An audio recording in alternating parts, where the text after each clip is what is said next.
विवरणमा समावेश भएको कमल गाउँपालिका वडा नम्बर 7 को अर्नीको आविको मतदान केन्द्र क र ख को, दमक नगरपालिका वडा नम्बर 2 को हिमालय माविको मतदान केन्द्र क, ख र ग को, गौरादह नगरपालिका वडा नम्बर 5 को जनज्योति आवि तिसिया चौन को मतदान केन्द्र को, गौरादह नगरपालिका वडा नम्बर 5 को भद्रकाली मावि को मतदान केन्द्र क र ख को, त्यसैगरी गौरादह नगरपालिका वडा नम्बर 7 को भारतीय आवि को मतदान केन्द्र क र ख को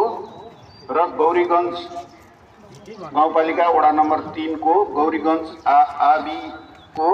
मतदान केन्द्र क को र दमक नगरपालिका वडा नम्बर 2 को समाज सुधार प्रतिष्ठान डाकिनी को मतदान केन्द्र ख को मतगणनाको परिणाम चाहिँ समावेश भएको छ। अब म विभिन्न उम्मेदवारहरूले प्राप्त गरेको मतको विवरणको जानकारी गराउँदछु। नेपाल कम्युनिस्ट पार्टी एकीकृत मार्क्सवादी लेनिनवादीका उम्मेदवार केपी शर्मा ओलीको सूर्य चिन्हमा 16,350 मत,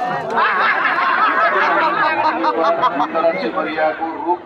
निर्वाचन चिन्हमा 1,627 मत, नेपाली कम्युनिस्ट पार्टीका उम्मेदवार रञ्जित तामाङको 5 कुने तारा निर्वाचन चिन्हमा 1,327 मत,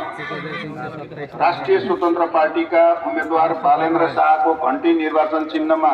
59,000